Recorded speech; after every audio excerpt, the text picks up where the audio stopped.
They want you to believe that you are not being healed because you don't have enough faith or because you haven't done enough to exercise your faith.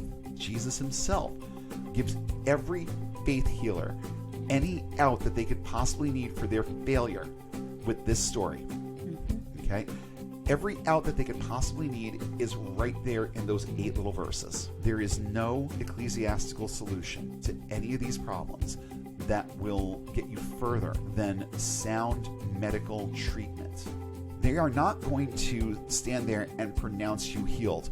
They're going to walk up to you with the mic and they're going to say, "So tell us what God did for you tonight."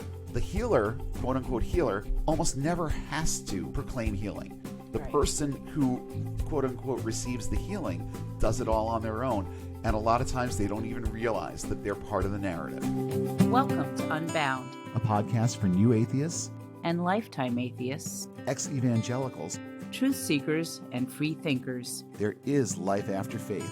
And life here is good. It's time for a new perspective. And a better conversation.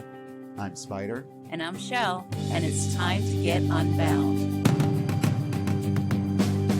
There was a time in Christendom the road to God was hard to tread, till charlatans in leisure suits saw dollars dancing in their heads. Again, Steve Taylor. He shows up here a lot. But he actually had a lot of good things to say, and he had some really good things to say about things like the Word Faith movement.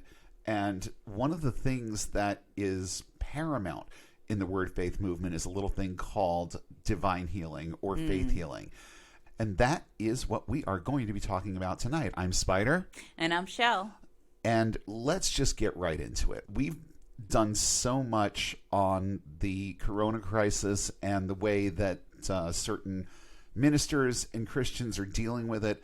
I feel like I need a break from Christians behaving badly, at least in that format, because when you're talking about faith healers, it's pretty much the same thing. But this is going to be more general. This isn't going to be the kind of current events thing that the last couple episodes have been, but it is a warning. Yes. I want it to serve as a warning to those of you out there who might be thinking that your pastors have some kind of, that they've somehow cornered the market on safety in the middle of a global crisis, and they're trying to convince you that it's okay to come to church. If we haven't settled that argument last week, then hopefully this week we'll give you more reasons not to go back, because one of the things that a lot of these guys are telling their congregants is that, you know what, if you come down with it, I'll heal you. Don't worry about it. I'll heal you. And I've heard it more than once. But part of me doesn't blame these guys that much for this, because honestly, we heard it. We believed in divine healing for a long time. And even after we were out of evangelical Christianity, we still believed that there was such a thing as divine healing. Yes. And the other part of that is that this concept is way, way older than evangelical Christianity. They are not responsible for this, but they are certainly responsible for perpetuating it in the modern world. And that's why I feel like we need to be talking about this tonight. So just to give you a little bit of an idea, there were plenty of faith healers out there even before there was such a thing as evangelical religion. Or more to the point, even before there was Pentecostal religion, because things started getting evangelical around the mid-1800s or so. Yeah, something and like then there were guys like John Darby that came out of that. But not only was he not responsible for the whole faith healing thing, he actually spoke of other faith healers that were out there before he even started his ministry. Oh, yeah. So these are things that have been around for a while. They're not confined to any religion either. I mean, the whole concept of the snake oil salesman. Yes. It revolves around that. I mean, a lot of times they were basically selling people bottles of liquor. Or just anything that would make them either go to the bathroom or vomit. It just had to do something so that they were knowing it was working. Right. So if that was happening, it meant that the bad stuff was being purged. Yeah. Not really, but that's long before the FDA or anything like that. Oh, yeah. So they could basically say whatever they wanted, and who was going to argue with them? Well, to a greater or lesser extent, it's the same kind of situation when you are in a faith healing service, and we'll get to the whys and wherefores of that a little bit later. Let's talk about some of the things that other people around the world believe. I, as I've mentioned before, was raised Catholic. I was born with clubbed feet. I've had my fair share of health problems in terms, well, mostly involving orthopedic issues and a couple minor neurological issues too. Nothing that's really slowed me down that much over the years, although I did have 7 surgeries to correct the clubbed feet. And my grandmother was a devout Catholic, and I can remember at one point her actually ordering a small vial of water from Lourdes. Yeah. Okay. Lourdes is, for anyone who doesn't know, it's really just the name of a place in France, but it's also the site of an alleged sighting of the Virgin Mary in the mid-1800s. And ever since then, people have been flocking to this site. They've been basically using the water from the spring that was discovered there at that time as basically holy water, and they believe that it has healing properties. The Catholics aren't the only ones who think that water has healing properties. There are a lot of Hindus out there that will only bathe in the Ganges. You know, they will only drink from the Ganges, and ew. Yeah. Oh my God. It's not no. But they believe that this water is sacred and that it is subsequently safe. And when they develop problems like dysentery and other issues that inevitably arise when you are imbibing dirty water or bathing in dirty water or just around dirty water, there's always another excuse for it. And it's the same thing in evangelical circles. When you don't receive your healing or when you get sicker, there's always an excuse for it. And we'll get to that a little bit later too. But again, faith healing in Christianity predates the modern evangelical movement. John Darby spoke of a number of faith healers, and honestly, his thing was more the end time stuff. Yeah, he was really into that. Well, a lot of people just sort of jumped on the bandwagon with him, and it was just a good thing for him to keep up. Right. If that hadn't worked, I can almost guarantee you that he would have wound up a faith healer. Oh, probably. He was just that kind of a charlatan. But instead, we got things like the rapture from him. Now, when we left evangelical Christianity, the whole faith healing thing didn't really end because I got way into things like Reiki. Okay? I am still, if you want to be technical about it, I am still a Reiki master teacher. I could still go out there and do this and have the street cred behind it because I've got all the documentation. I could go out there and fleece the masses with this. It's something that all I have to do is show a piece of paper. Yeah. And it's like, yes, I know this, I did this, and I did my time learning it, and I paid through the nose for it too. Yeah. I really, really, really did. And at the time, it didn't bother me.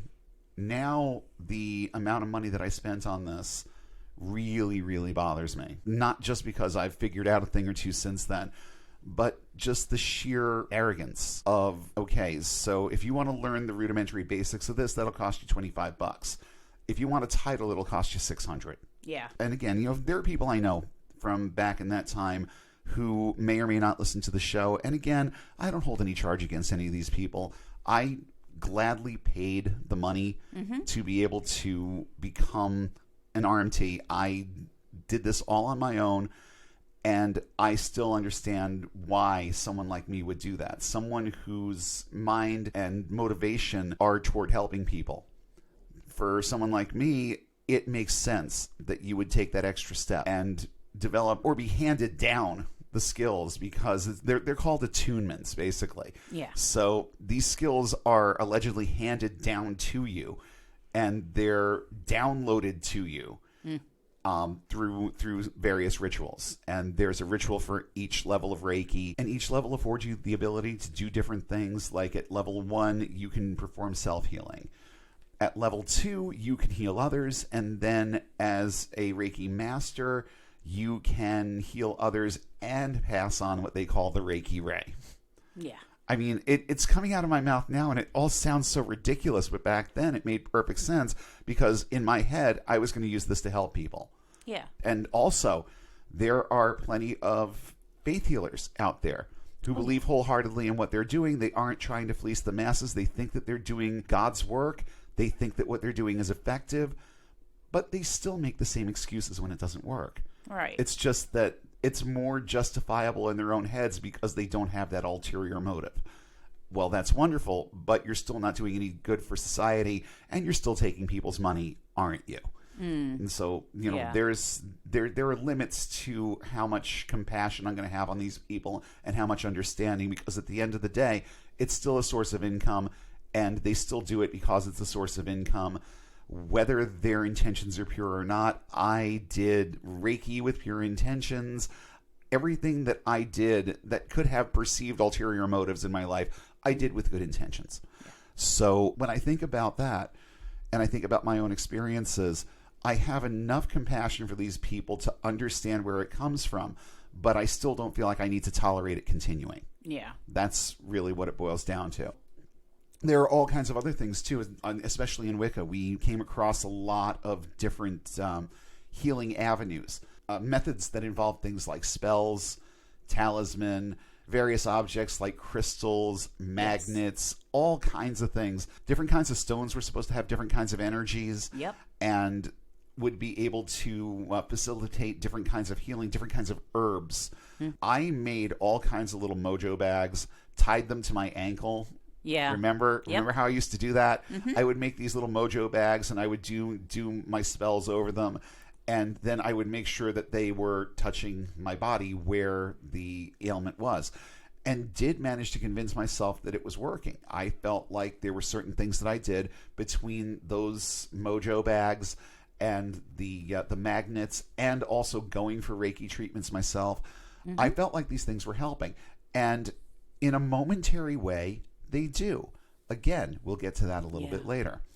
But I want to shift the focus, since this is what our podcast is about. I do want to talk primarily about the evangelical end of this and some of the things that I've experienced. I know you've had some experiences with divine healing. Yeah. And before I get into my story, I want the audience to hear from you.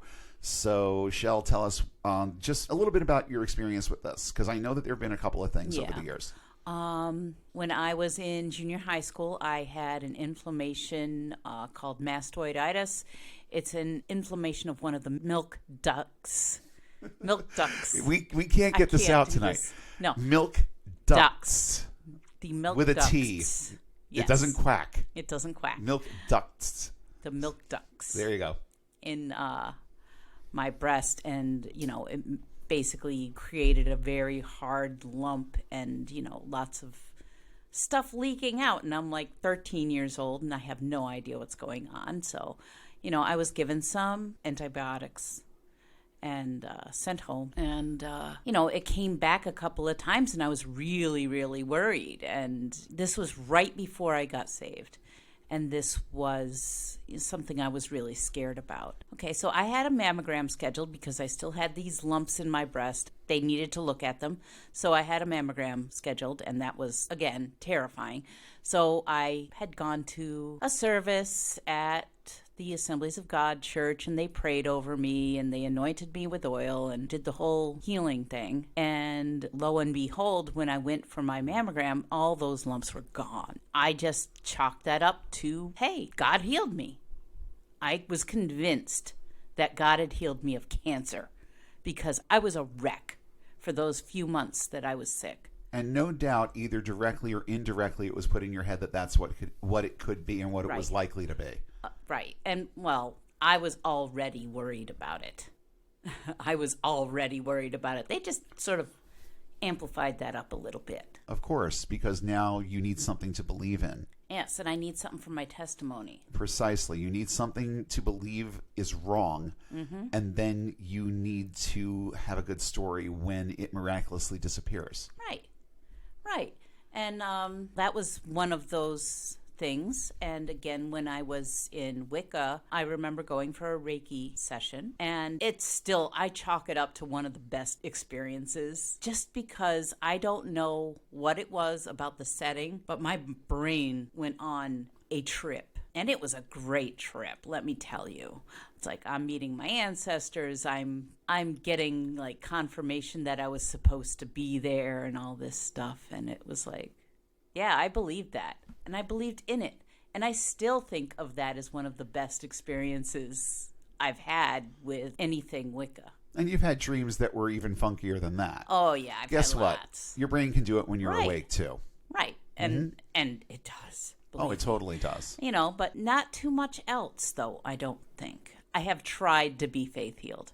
I really just wanted to believe, especially when I was really sick with that cough. I had a cough and a back issue.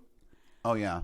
And it was just Yeah, we've talked about that. Going on for a while. And I was like, I really wanted God to heal me.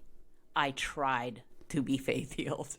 Right. It's just like I was trying to believe so hard.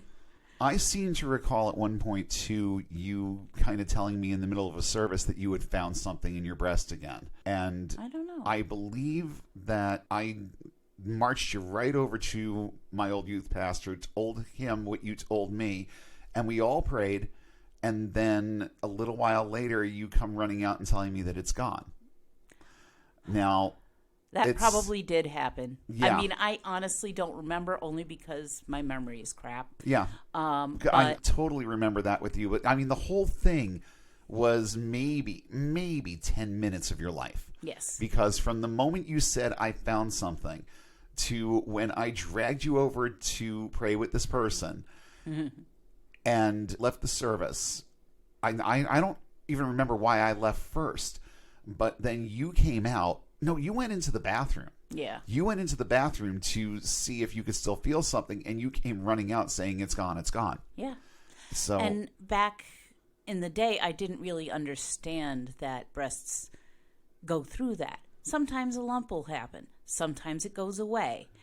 It's hormonal. And it can go away that quickly. Yes, it can. And it's, it really does a number on you when you're not taking into account science. Right, right. When you're not taking into account science, any number of things can happen. Because when you put that much stock in faith healing, you have to believe pretty wholeheartedly in pseudoscience. Yeah. Otherwise, you wouldn't even be making the effort. Right. And I remember there was this one, it was a social media post, but they were like, it's okay to believe in crystals, to believe in faith healing, to believe in all these things, but go to the doctor and do what he says. Even when I went for Reiki treatments before I was even a practitioner, I had to sign off on a form stating that if I had any known illnesses or maladies, that I would seek traditional medical advice, traditional medical treatment, that I would not stop treatments that are prescribed by my doctor. Right. So there were all these things, all these little disclaimers that I had to sign off on. Right, because they have to cover their butts. Right, because people take these things way too seriously, and they honestly and truly think that someone holding their hands a half inch over their body where it's afflicted is going to heal that affliction. And it's interesting that the faith healing services don't have to do that. No. But honestly, if it makes you feel better, do it. But also, make sure you go to the doctor and do everything that he says. Of course. But what you were just talking about with the laying on of hands not being necessary, there are ties to other things like Reiki with that too. Right. Because I learned all about distance Reiki. Yep. Okay? All I got to do is think about the person. Yeah. And I have to appeal to their higher self so that I have permission to perform the healing. Mm-hmm. It comes out of my mouth now, and I'm like, seriously, what the fuck? Yeah, I know. But, when you're in it and you just want to help people, and you just came out of 25 years of just hell on earth in a religion that hates you. Yes. Now, all of a sudden, I've got a little bit more control, and I've got people telling me that this comes from me, whereas for the last 25 years, I've been told that I have to decrease so he can increase. Yes. And that it didn't come from me. The healing came from him, that I was just the puppet that was bringing it about. And that was it. Not even bringing it about. I was being used to bring it about. And now I'm being told, no. If you have a propensity for healing, you are the one doing the healing. And of course I picked up that ball and ran with it. because at that point in my life, I wanted my life to be significant. I wanted to help people in a significant way. Right. And I had other people in my life telling me about, things that they had picked up on, visions that they'd had about me doing quote unquote great things. So of course I start equating that with this and saying, okay, so I guess it's my job to go out there and heal people. And again, there are plenty of faith healers out there who their entire ministry is faith healing, who also believe that way about what they're doing. This is my job. This is what I have been put here to do, and it's what I need to do. And, some of them don't get rich off of it. Some of them talk to people and help them the best that they can. Yeah. Psychologically, it helps. And even in momentary ways, it helps physically. But there's no long-term effect.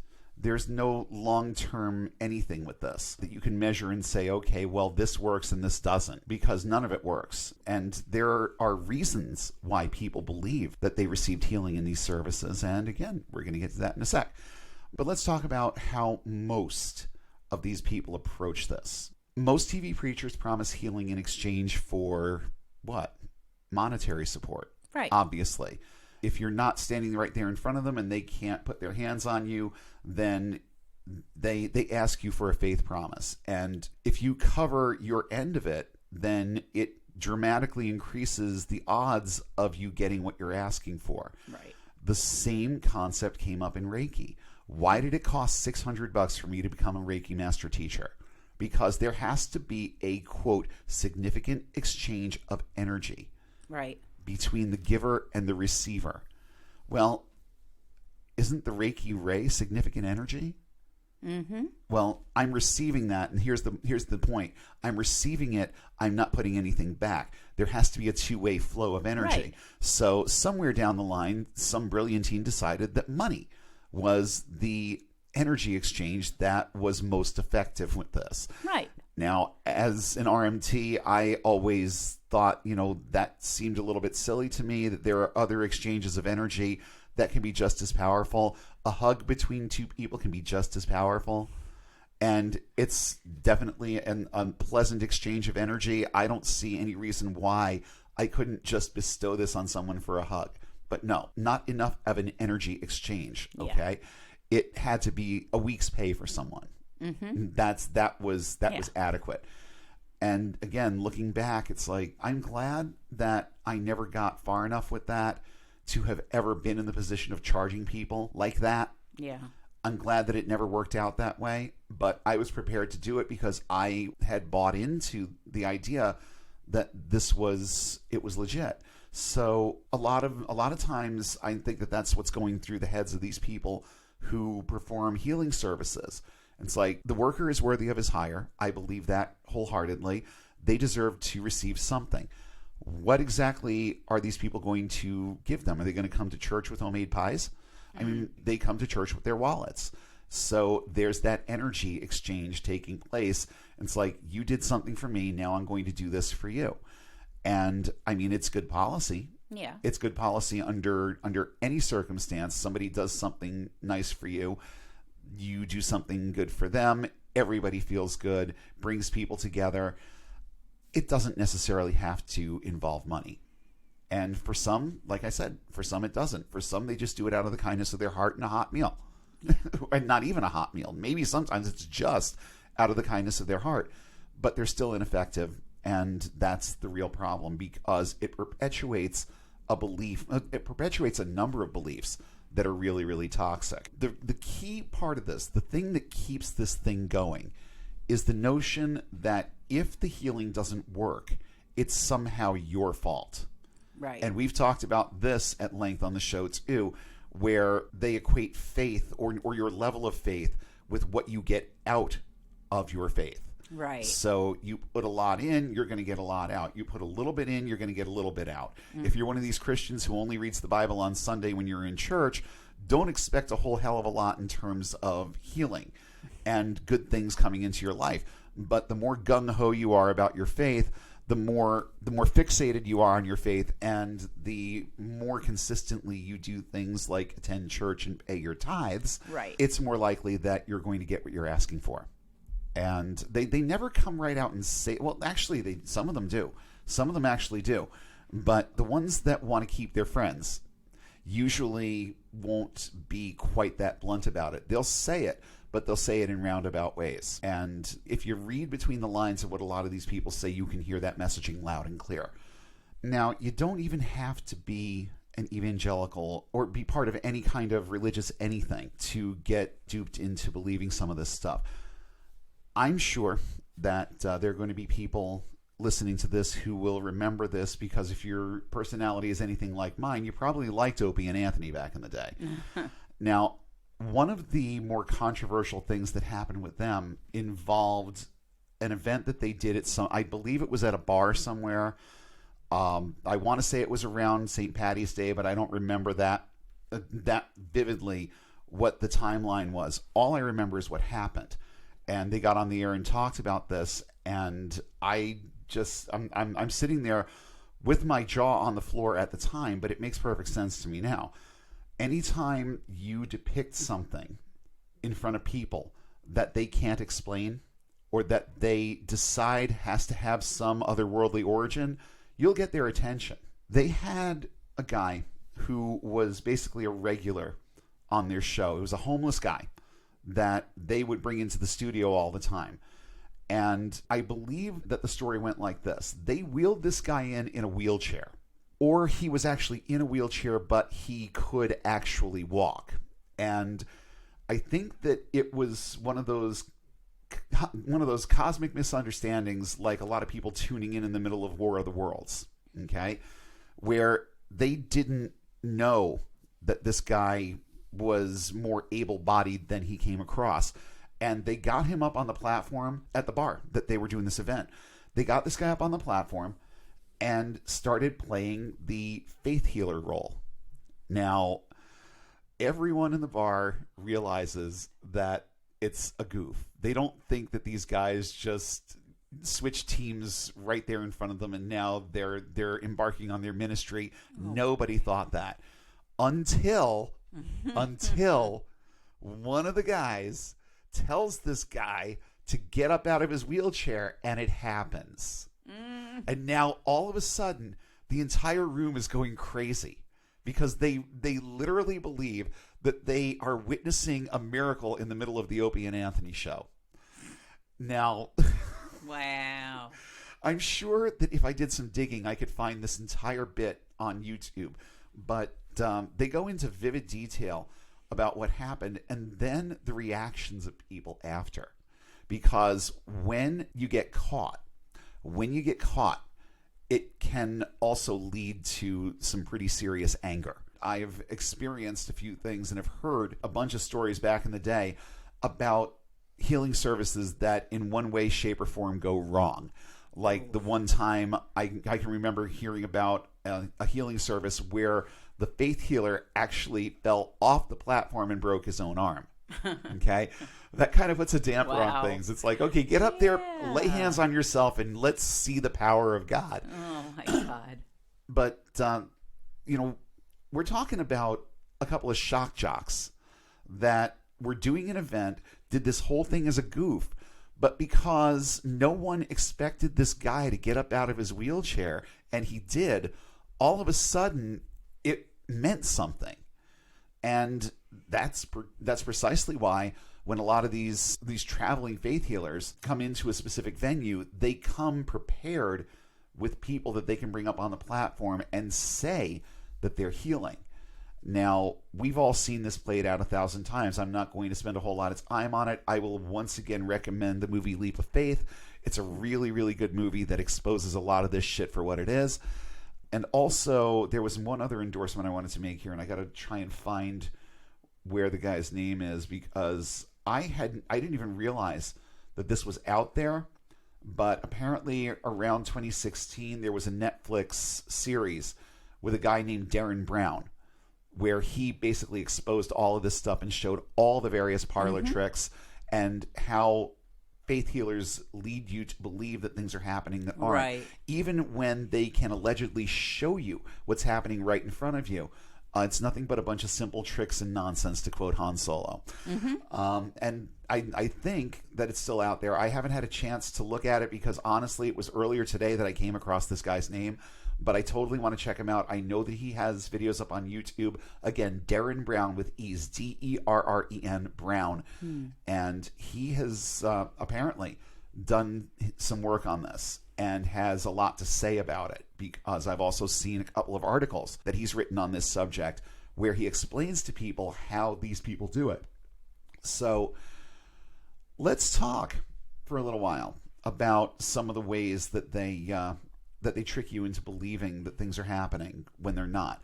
And it all begins before the first person ever sets foot in that sanctuary or in that tent meeting or wherever it is that they're doing their thing.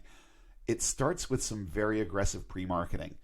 And that means that if they're doing something at a central location, they've already contacted all of the churches in the area that are prone to want to endorse this. And they've got their marketing materials out there. They've got the posters up in the church. They've got the inserts for the church bulletins and programs and all of that. So they pre-market like crazy. And all kinds of testimonials about things that have happened in past services and all of that. They sell the living shit out of it before anyone even walks through the door. And then they establish what's expected of you. Once you're inside, they then will very subtly establish what they expect of you and how they expect you to respond to what they're doing. Most of the time, it comes in the form of showing videos of past services where certain things are happening, where masses of people are going over, quote unquote, slain in the spirit at the same time, when specific actions get people to keel over, like a little tap on the forehead. So what this is telling you is that if any of this happens, even in your general vicinity, this is what you need to do if you want to look spiritual. This is how you need to behave. Yes. This is how you need to respond. If this person comes up to you and does this, then this is what you do, period, end of story. And I got roped into it. Oh, yeah. I did. Because remember Grace and Vessels? Uh-huh. Have you gone to see one of her shows? I actually did. She was at Faith Assembly. She came to Faith Assembly at one point, and it was yet another one of these things where I had volunteered myself to help out. So not only did I see her show, and that's what it was, but I actually got to meet her. And honestly, in real life, she was more down to earth. Because at the end of the day, there was still a brain in there. She knew precisely what she was doing. She was a normal person putting on a really good show. She was a great actress. Right. But she did the exact same things that all of them do. And there was a video in the beginning. If you didn't know who she was, I didn't even need the video because I knew who she was. And I'd seen what goes on in her services. And she had a real bippity-boppity-boo way of tapping you on the forehead. It was the whole Hermione swish and flick kind of thing. And yeah, and anytime she did this to somebody, they just went over. At one point in the service, she was actually going down specific rows of pews. They had left certain rows empty. And I was sitting right behind one of these empty rows. And she was doing this thing where she went right down the row and was zapping people as she went. And just like dominoes, everybody went down. Now, I knew when I was touched that nothing had happened. I still slumped over into the pew. Why? Because I didn't want to be the one who didn't. Especially that I was a leader in that church, in their youth ministry. People knew me. People had varying degrees of respect for me because of what I was doing for the church. And I was somewhat of a local celebrity because I was on the Christian radio station. Right. So people knew who I was. And all of these things are going through my head. She came over and did her swish and flick, and I went down like a sack of potatoes. Why? Because that's what I needed to do at that moment. Yeah. And that's what happens with a lot of these people. You see these masses of people going down at a Benny Hinn crusade because he waves his sport coat at them. Well, they're all going down because someone in front of them went down, and they'll be damned if they're not going to. Right. That's what it boils down to. Most of it's peer pressure. Yeah. More than anything else, most of it is peer pressure. But for those who aren't really thinking that way, when they walk in, they make sure that you're thinking that way when it comes time for you to respond to what they're doing. And that's why they show those videos at the beginning, and they use all kinds of high energy music to show that this is a powerful thing that is going to happen. It puts it in your brain. We talked about music we did a whole episode on music.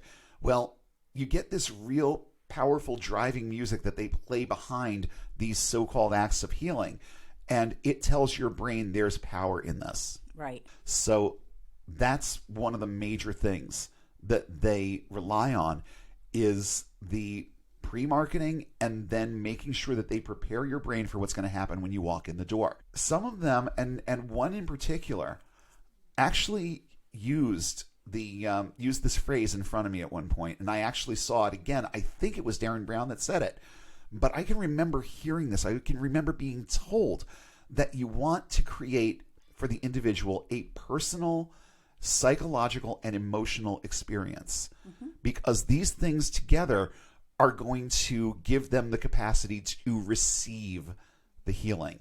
They have to believe it 1,000%, and they have to be ready for it.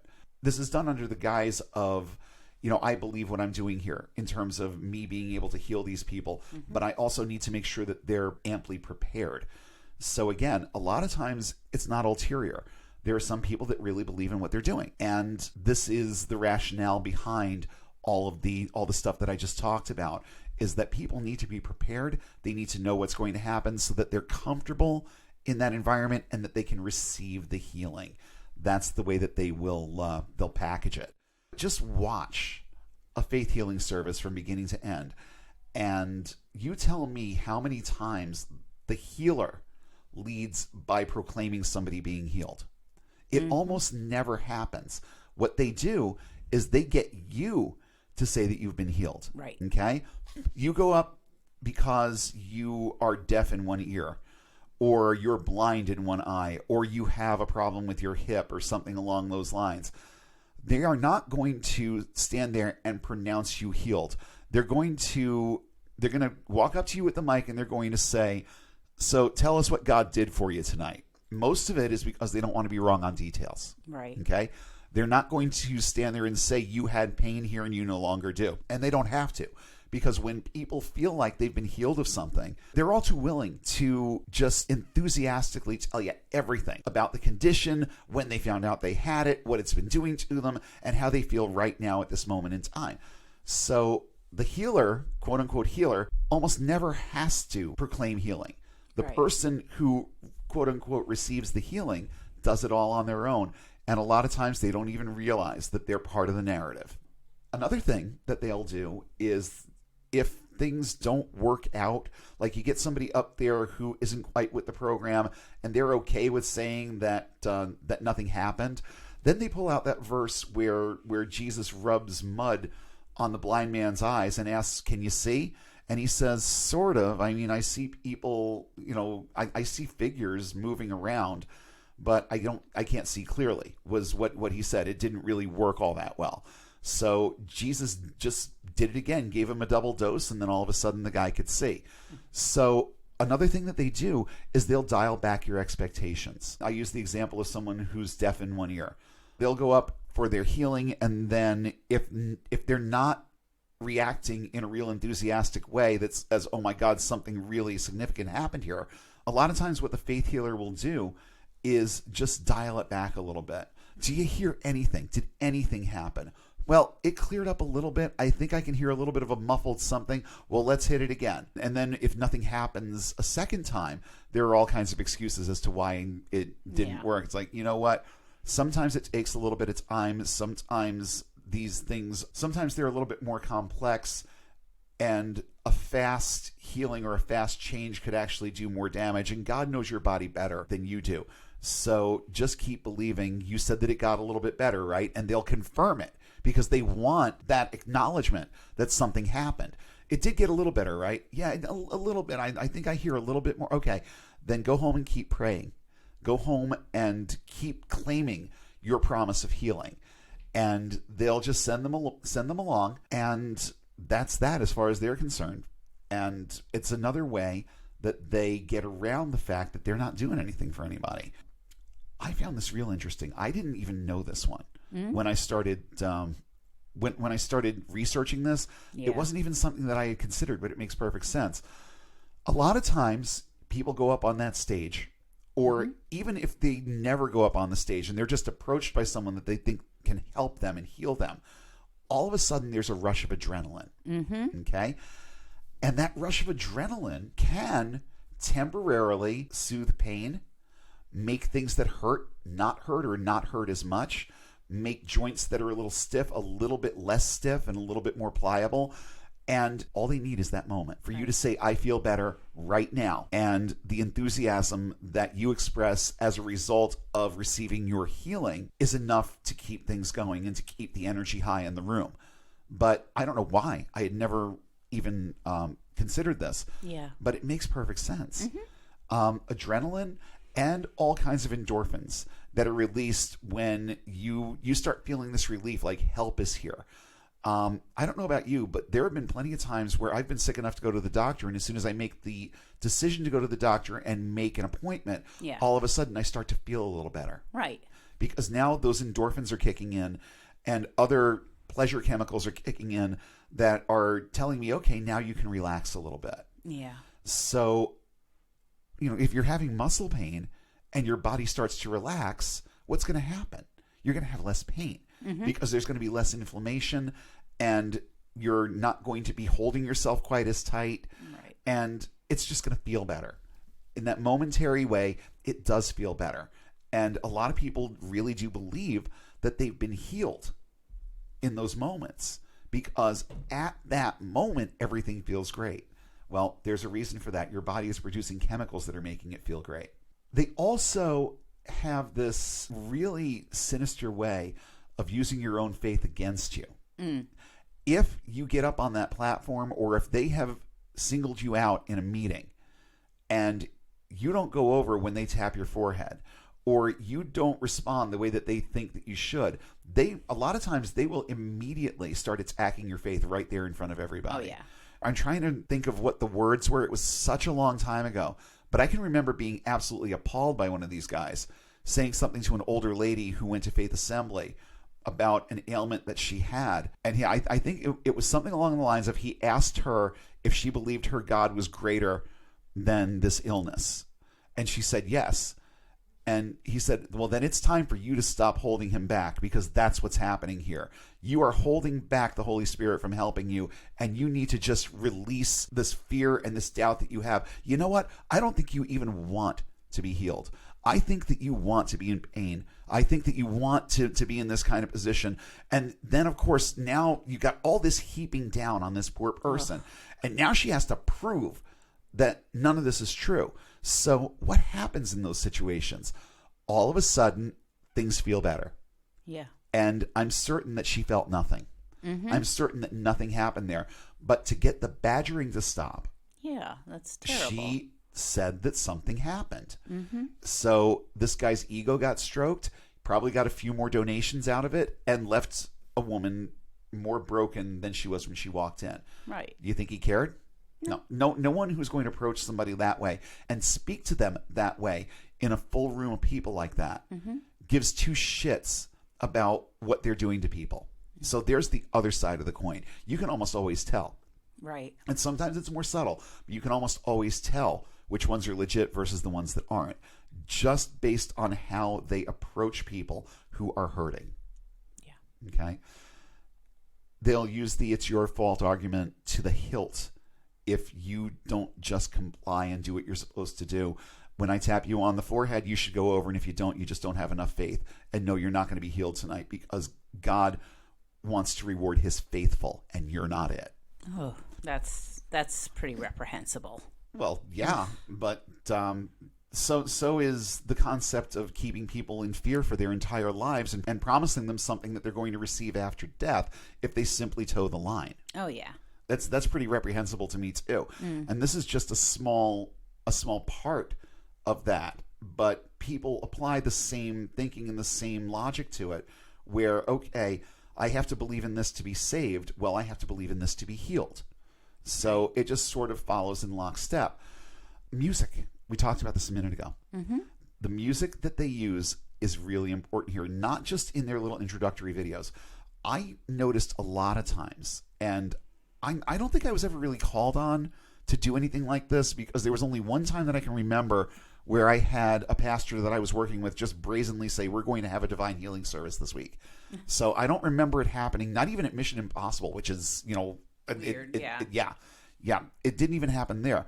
But I do recall a couple of times where there were, like, not just the faith healer, the Grace and Vessels ministry had all kinds of support built in, including their own worship band. Right. Now, guess what most of these songs are going to be about? They're going to be about healing. Yeah. They're going to be about God's power to overcome problems in your life. So now you're getting all these lyrics shoved in here about what God is capable of and what he can do for you tonight. So now you doubly believe it, because you've got the power of music taking over the parts of your brain that would normally think a little bit more rationally about this. Yeah. But they prepare you from minute one when you walk in there. The songs are about healing. Then you hear the emotional music during the intro videos and whatever else they decide to do. Sometimes it's not a video. Sometimes they just do their testimonies while the band plays behind them. But it's always, there's always a real heavy emotional element to it. Music is important with this. Oh, yeah. And it always has been, and it always will be. Talked about this. I think this actually goes right along with the whole thing about adrenaline and pleasure chemicals. Most of the time, what you're seeing happening on that stage or in that gathering, when somebody says that they're healed, it's just the same thing as someone taking a placebo and thinking that they're getting better. Right. The only problem is that the placebo, if you don't know it's a placebo and you're taking it for months, it can help you for months. But this is going to be very momentary. As soon as the adrenaline wears off, you're going to be well aware that nothing happened. And at that point, it's too late. You got no mic that you can march back up to and say, hey, this didn't work. And even if you did, they'd pull out that verse. They'd pull out that story about Jesus half healing somebody. Yeah. And having the guy complain, oh, and I see, I think the words were, I see men as trees walking about. Around. Yes. Yeah. I think that was what it was. And then he did his hocus pocus again, and all of a sudden the guy can see. But then they'll turn around and say, well, you know what? If you only got half your healing and you walked away, that's your fault too. So it always comes back down to the afflicted. It has nothing to do with the fact that this person can really do nothing for them. Also, a lot of people who seek healing in these services, a lot of them aren't even sick in the first place. Right.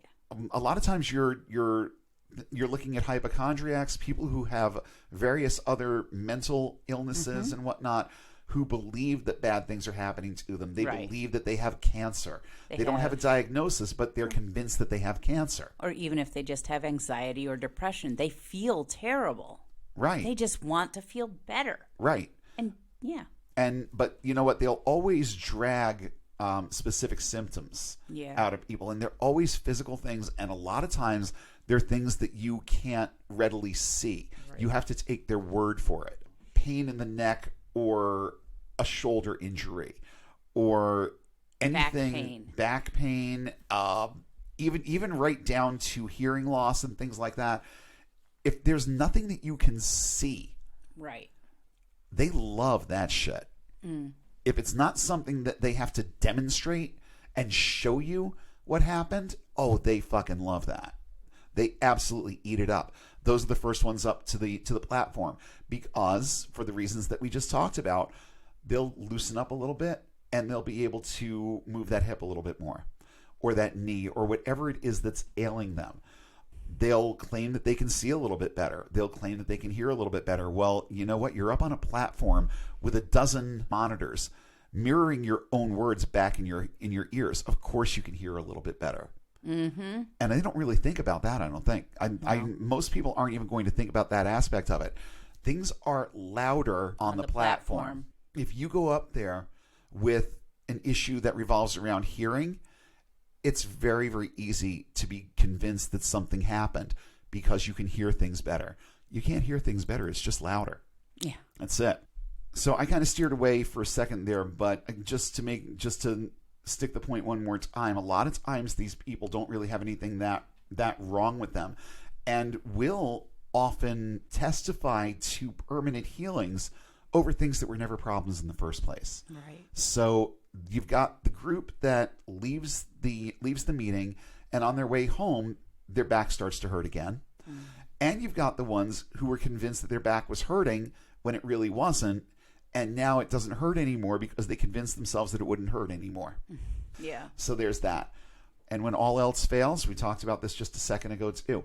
When all else fails, plant sick people in the audience. Yeah. And that happens a lot. Oh, yeah. It happens more times than you even want to think about.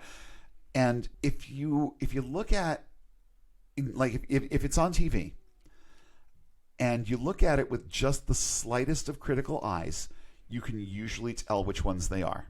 Yeah. The ones that are up there with legit things that they want addressed are usually a lot more nervous. Mm-hmm. They don't like looking out at the crowd, or they will look out at the crowd over and over and over again because they're overwhelmed by the number of people who are out there. The plants have done this so many times that they're not even paying attention to the crowd. Right. It's as if they don't even know that those people are there, and it's because they've done this so many times. They already know what to expect. They already understand that the atmosphere on the stage is going to be different than out in the pews. They get all of this already. They're cool as cucumbers. They walk up or get wheeled up or whatever it is, and all they have to do is act sincere. Here's my problem. Boom. Are you better? Yes. Well, praise Jesus. And it happens over and over and over and over again. Last thing I want to bring up with the tricks and manipulations that they use, they can even implement things like sleight of hand. How many times did we see this whole thing played out where someone goes up to the platform and they have one leg shorter than the other? Oh, yeah. And they hobble up onto the platform, and the faith healer will show you that leg growing. You know, what they're not telling you, or it's all sleight of hand because they direct your attention to something else while they pull the guy's shoe half off. Yeah. Okay? Yeah, I've seen that. So they get the shoe half off, and they might even tell the person to bend their knee a little bit, or they might just physically bend it themselves so the person doesn't know that they're bending their knee. It's like, these hands are on me for healing. Well, just a little subtle manipulation. You squeeze in a little, and you push up a little, and all of a sudden they're bending that knee just enough for you to have the extra couple of inches that you need to show that you're making this leg longer.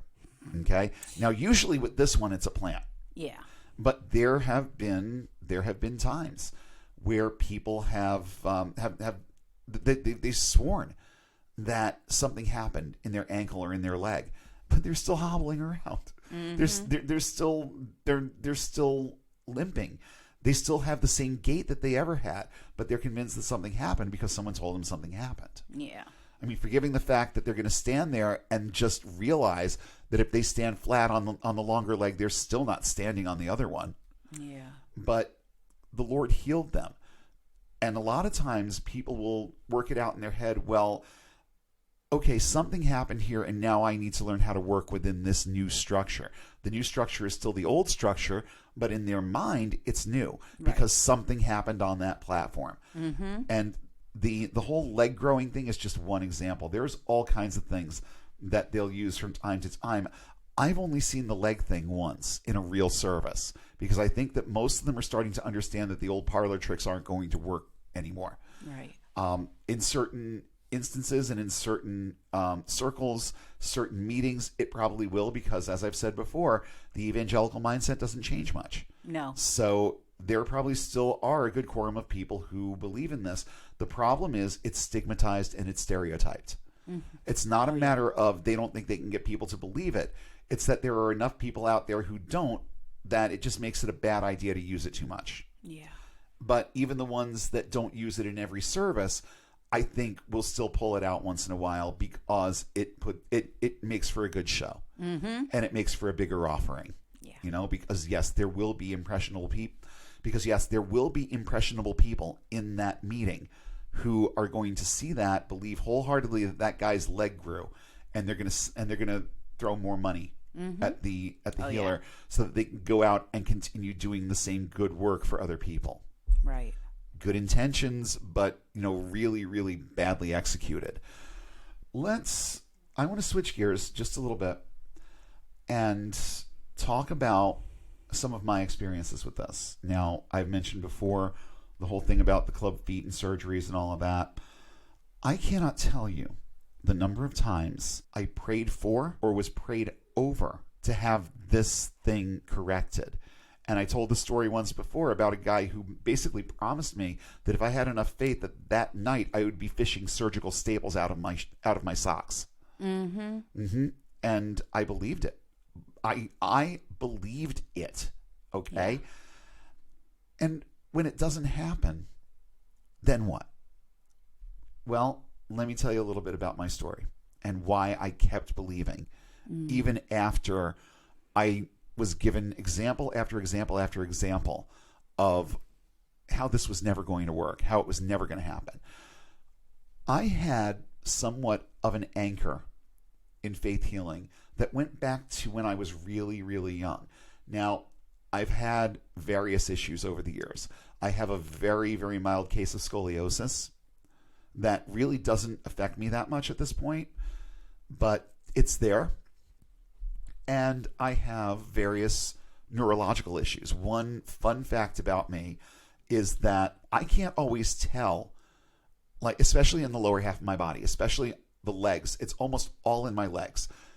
I can get an itch and I will scratch where I think it itches and nothing will happen because my brain is telling me the itch is in one place when it's actually in another. And I have to scratch my entire leg to figure out where that itch is because my brain is saying it's in my calf, but it's probably in my foot. Yeah. It's just a weird thing that happens. The other weird thing that freaks people out once in a while is the fact that my ankles don't move independently. If I flex my left, my right's going to flex a little bit. Not as much. It used to be equal. When I was a kid, it was equal. Yeah. But I can control it enough to the point where I can suppress it on one side, but I can't stop it. There's some cross wiring in there that tells my brain when I flex one ankle that I have to flex the other. I have no control over this. But it's never really caused me that much of a problem. It's just weird. You show it to people and they're like, oh, what is that? But it really has never really caused me any grief. It doesn't affect me walking. Back when I could run, it didn't affect me running. Didn't affect my balance. There are other things that affect my balance. I have other issues that give me issues with balance. Like I can't stand on one leg. I would completely fail a field sobriety. Being stone cold sober, I would fail a field sobriety because I cannot stand on one foot. I just can't do it. And so these are the things that I always contended with. Always walked with a little bit of a gait or a limp that is very, very, very subtle to the point where you will not notice it until you're looking directly at me, walking away from you or walking toward you. And it happens to me all the time. People who I will know for years will ask me if my ankle hurts. Well, you're limping. I always limp. No, you don't. Yes, I do. It's just that I was in that right place in your vision. You saw it, you noticed it, and now you're never going to unsee it. You'll see it every single time I walk by now. And it's true. And anyone that I've talked to about this and said that to has said that it's true every single time after that. It's like, I never noticed that. I've had people say it to me dozens of times. Why did I not notice that? I've known you for how many years? Why did I never notice that? Because you weren't looking for it. Yeah. You saw a dude walking, and that's all your brain wanted to see. That's why. But there are many, many reasons why I accepted that I wasn't being healed. One of the biggest ones was that I started doing a lot of research and study on the enigmatic thorn in the side that Paul talked about.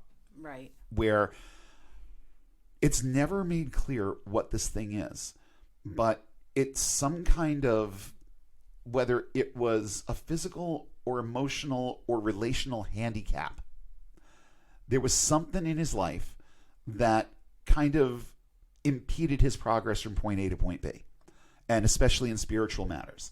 So he talked about this thorn in his side and never got around to explaining what that meant or what it was. So the more I read into this, the more I started applying it to my own situation and simply decided that this was something that God wanted in my life for a purpose. I wasn't receiving healing because I needed this level of handicap to be able to do whatever it was that I needed to do, maybe just to stay humble so that I was always aware of what other people could do and I couldn't. I don't know. But that was my mentality back then. And it's a very, very standard way that most people approach accepting when they don't receive healing and continue on in their faith when they don't receive healing.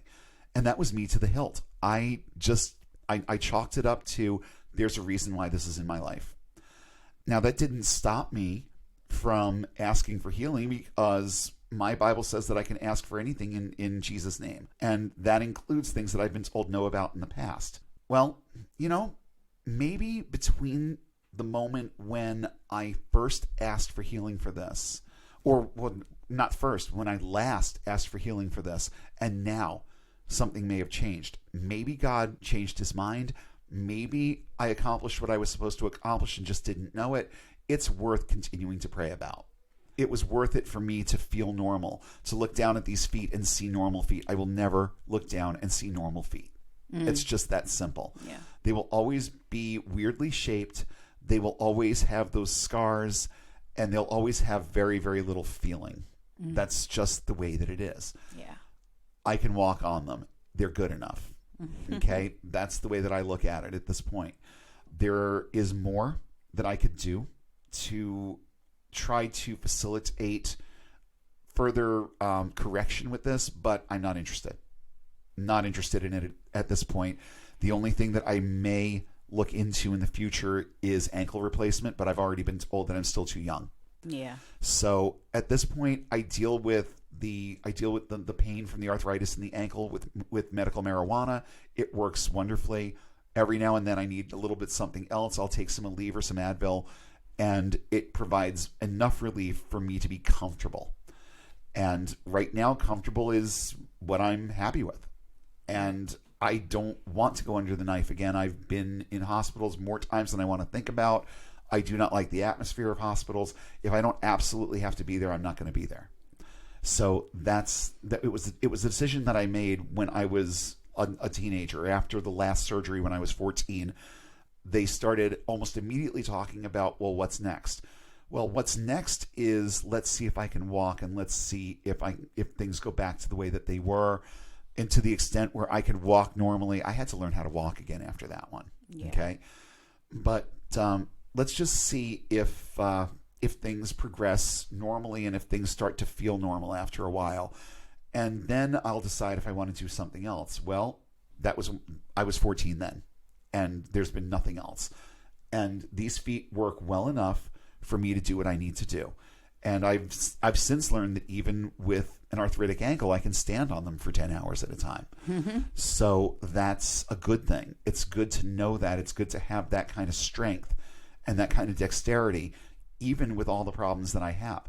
I am very lucky. I'm lucky because I was put in front of doctors who knew what they were doing or were trying to learn how to manage this condition. I went to the Hospital of Special Surgery in Brooklyn for a couple of these procedures, and they were very experimental at the time. Yeah. So in a way, I helped facilitate healing in others because what they learned from my feet, they were able to apply to other patients and eventually learn more efficient ways of dealing with the problem. It's not 7 surgeries for anyone anymore. From what I've heard, they've got it narrowed down to 2 at 2 specific developmental points. Right.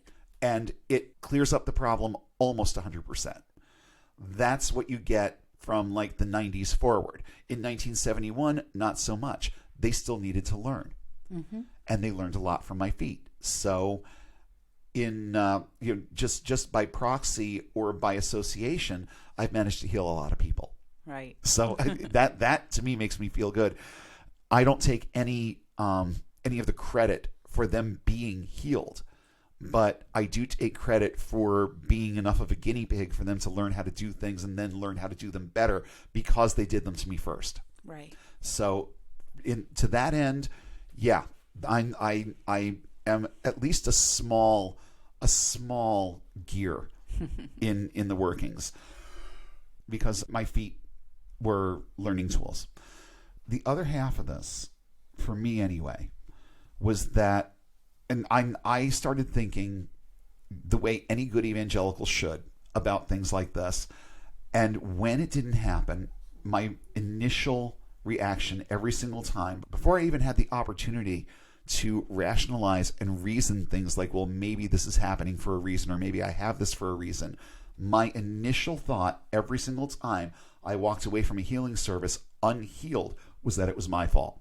Right. And that's precisely what they want you thinking. They want you to believe that you are not being healed because you don't have enough faith, or because you haven't done enough to exercise your faith. And they get this directly from the Gospels. Luke chapter 18, the first half of this chapter is absolutely sinister, because it gives them all the ammunition that they need to put the blame on you if you're not healed. This is Jesus himself talking. Listen to these words. Listen to just how nefarious these words are. And he spake a parable unto them to this end, that men ought always to pray and not to faint or grow lazy. That's what that means. Saying, there was in a city a judge who feared not God, neither regarded man. And there was a widow in that city, and she came up to him, saying, avenge me of mine adversary.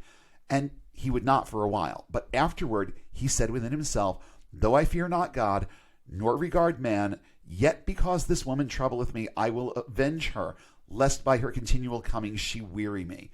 Translation, I'm going to do this just to shut her the fuck up. Mm-hmm.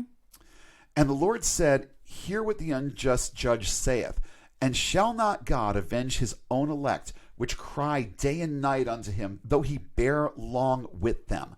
I tell you that he will avenge them speedily. Nevertheless, when the Son of Man cometh, shall he find faith on the earth? Now let me give you a real simple translation of what those verses are saying. Here is what Jesus is saying in these verses. Sure, God is able to heal you, but what have you done for him lately? Show him you're serious. Keep groveling. Keep going to church. Keep paying your tithe. Tip your faith healer. Oh, and if you think things aren't happening because you lack faith, you're right. That is precisely what this verse is saying. Yep. And it's the messaging that most faith healers will use to make sure that you remain in this mindset that if nothing happens, it's your fault. They get it straight from Scripture. Where was this? This was Luke chapter 18, verses 1 through 8, and I read the KJV. They get their license to approach people like that directly from Scripture and directly from Jesus himself. I mean, I'm sorry, read it again. All he's doing is pointing fingers at people and saying, if good things aren't happening for you, it's because you don't love God enough and you're not exercising your faith enough. And that's why you're in the position that you're in. When I come back to this town before some of you are even dead, he said it, and it never happened. But when I get back here, am I going to find anybody faithful? So it's like he was telling people kind of in a de facto and very final way that it wasn't likely that they'd ever have enough faith to be able to bring certain things into their life. Then that he didn't expect to come back and find a lot of faithful people living the gospel and doing what they were supposed to do. He didn't expect it. He had very low expectations of his followers, which is kind of sad. Yeah. You would think that someone in his position would want the best for the people that he's trying to get to follow him. But he expected everyone to be wishy-washy. It's crazy, but it's true. It's right there. People have reason. They have reason to be self-deprecating and self-blaming if they believe the Bible. And these verses, they stand testimony to this. Jesus himself gives every faith healer any out that they could possibly need for their failure with this story. Okay? Every out that they could possibly need is right there in those 8 little verses. Because they can pull that out at any time and say, well, this is what's happening. Number one, you aren't asking hard enough or often enough. Because that's why it's called the parable of the persistent widow. She kept coming back and coming back and coming back. If you don't get healed tonight, then that just means that this is the next step in the process. You need to come back again and ask again. You need to be persistent. You need to show God that you're serious. And you need to be exercising your faith. You need to be doing this, this, this, and this. And I'm certain that paying your tithe is going to be on that list. Okay? Oh, yeah. You've got to read your Bible every day. You have to have personal devotional time. You have to think about your actions. You have to confess your sins when they happen. These are all things that people are told. Prepare your soul to have your body healed, basically. And that's what these verses are saying to a greater or lesser extent. It's like, if you're not prepared to receive what God has for you, you're just not going to get it. So be prepared. And this is how you prepare. You can prepare by being faithful in this area, this area, and this area. Because being faithful in these areas shows that you are a person of faith. And faith is what is going to heal you. And people, they make all of the same excuses that your average faith healer does. They redefine their expectations. Okay, well, you know what? It does hurt a little less. Yeah. Guess what? My ankle goes through phases where it doesn't hurt at all, to the point where I can barely walk on it. Right. So I could very easily go to a faith healing service and walk away at the end of an arthritis flare-up where it's now starting to feel better and say, you know what? It did actually do something. I'm redefining my expectation. My expectation is that this is going to be healed and I'm going to be fishing surgical staples out of my sock. That's what I'm believing. When that doesn't happen, I just scale back what I expect to happen. Well, it does feel a little bit better. Sometimes we tell ourselves that certain things take time. And intricate healing may not be able to happen immediately because it will have too much of a detrimental effect on the rest of your body. So give God time. God is the great physician, and he knows what needs to happen, at what time, in what way, and at what pace. So give God time. Another one is, there's got to be a reason. The same thing that I talked about a minute ago. There's got to be a reason why I have this. Maybe this is my thorn in the side. Maybe this is something that I should be wearing with pride and not trying to get rid of it. And then the ones who have real serious illnesses, you have stage 4 cancer or something else that is terminal, and people are praying for you and praying over you and trying to bring about healing. Well, a lot of times it's in the back of your mind, I'm in a lot of pain. It would be lovely to be healed and have a little bit more time. But when I leave here, I'm going to be with Jesus. So it's a win-win. So people pray for their healing and they don't even care about their mortal lives anymore because they're in pain and because they believe that something's waiting on the other side. And the sheer number of shyster ministers there are out there telling people that they have the ability, the de facto ability, to heal people of a deadly virus. It's shocking. And I'm not going to go into this whole thing with COVID again because I've already spent 2 episodes, a chunk of one and all of another, talking about this one thing. But I do believe that this message is timely because we're in a time when people are going to be sick, they're going to be desperate, and they're going to be looking for quick fixes. They're going to be looking for fixes in general because it's a virus. You can't cure it. You can inoculate against it if you have a vaccine, but you cannot cure it.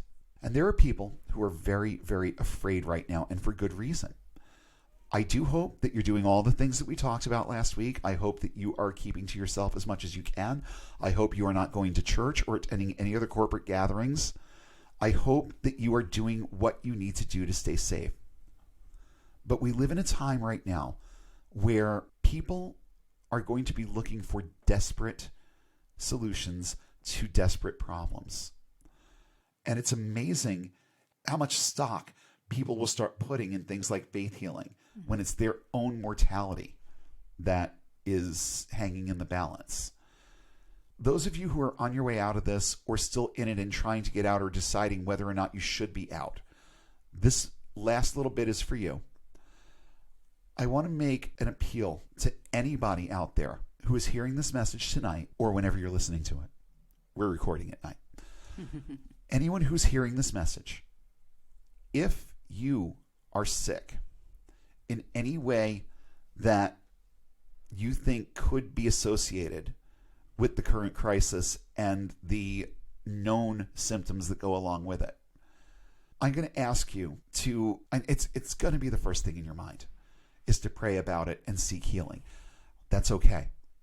You can think about that. And that can be the first thing that you think about. It would have been the first thing that I was thinking about if I was still in that world, if I was still thinking that way. It would be the first thing that I would want to do is pray. I get it. But listen to the voice of reason and understand that you will get nowhere by just sitting there and praying about it. If you are sick in any way, shape, or form that looks like it could be this, please contact a medical professional immediately. Do what they tell you to do. And there's a better than good chance that you're going to get well. Don't wait. Don't pray for 5 days. Don't let anyone convince you that you should be handling it with prayer and nothing else. Seek help from someone who can help you. That's number one. That's all I'm going to say about COVID. If it's something else, after you have seen your doctor and you know what's going on, a lot of times what people will do is they will gravitate toward healing remedies that are not medical. And they'll gravitate to things like Reiki, or they will go to church and ask their pastor or the elders to pray over them, because that's in the Bible too. Is there anyone sick among you? Let them call together the elders of the church and be anointed with oil. So we used to do that. Oh, yeah. At Faith Assembly. It was part of the mid-service altar call that he used to do. You could be anointed with oil if you were sick in some way, or if you just thought you were sick, or if you had any other problem going on. That was something that they would do for you. But here's the problem. Olive oil is not going to cure cancer. Right. Olive oil is not going to help you with any kind of pulmonary, respiratory, gastrointestinal, name the body function. There is no ecclesiastical solution to any of these problems that will get you further than sound medical treatment. Once you know something is wrong, if you're prescribed meds, get them and take them. If you are prescribed therapies, make sure that you are getting your therapies. Physical therapies, psychotherapy, I don't care what it is. Whatever it is that you are told to do it. Because these people are trained to recognize symptoms and know what is going on with you. They have ways of testing to be sure of what's going on with you.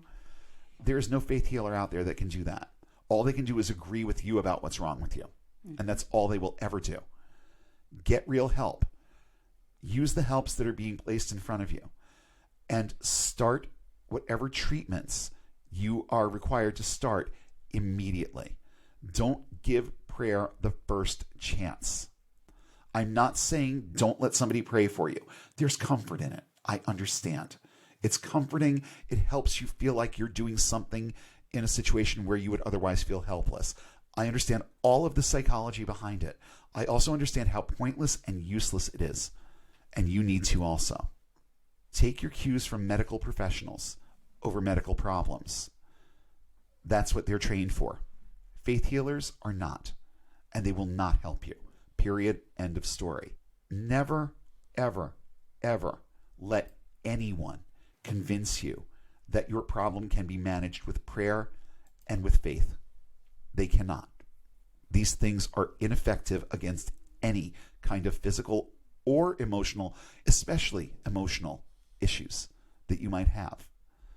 Do not self-diagnose, ever. Don't convince yourself that something is wrong if it's not. If you have the slightest inkling that something is wrong with you, get confirmation from a medical professional. Do not self-diagnose. I don't care if WebMD lists every symptom that you are experiencing as bullet points. Don't tell yourself that you have that problem until you talk to a doctor.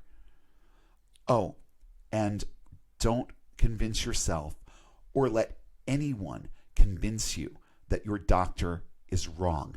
Mm-hmm. This happens, and it happens way too often. And people die because they're convinced that their pastor or their Christian friend knows better than what a medical professional who has spent a minimum of 10 years preparing for what they're doing right now. And some prepare for way longer, especially if we're dealing with things like cancer. Oncologists, 10 years? No. There's a lot more involved in what they do, and it's an ongoing process for all doctors. It is an ongoing process of learning and understanding the human body better. These people understand what is going on with you. Your pastor doesn't. Your best friend doesn't. No TV preacher who will send you healing through your screen if you send them $50 understands this. They don't. You need to listen to and be guided by people who understand what is going on with you, and you need to do what they tell you to do when they tell you to do it. Period. End of story. I've seen this hurt way too many people, and I've seen it way too recently to be comfortable with. Pastors telling their congregations that it's okay to come to church right now, and if you get sick, I'll heal you. Well, what happens when it's the pastor that gets sick and dies? Because that happened. Yeah. That happened this week. What happens at that point? What do you do with the messaging at that point when the person who tells you that they can protect you from this can't even protect themselves and they die?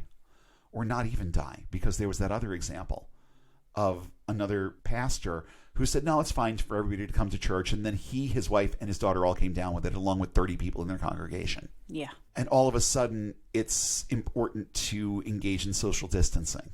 Mm-hmm. You will get all kinds of bad advice, and not just about this one thing. You'll get bad advice from certain people about taking any kind of action that brings about wellness if you haven't tried God out on it first. And they'll guilt you for not trying God out on it first. Let me make this perfectly, abundantly crystal clear to you. God cannot help you because he isn't there to help you. Your doctor is. Go talk to your doctor and start getting unbound. We hope you enjoyed this episode of Unbound. Show topics are chosen based on their timeliness, relevance, and social impact. Have suggestions for future topics? Email us at unbound.podcast.network@gmail.com with all your comments and feedback. Please don't forget to like, share, and throw a few 5-star ratings our way, and follow us on all major social platforms. And don't forget to hit subscribe if you haven't already. Links to our social pages, as well as a full list of cited sources in today's episode, are listed in the show notes, available at our website, getunbound.org.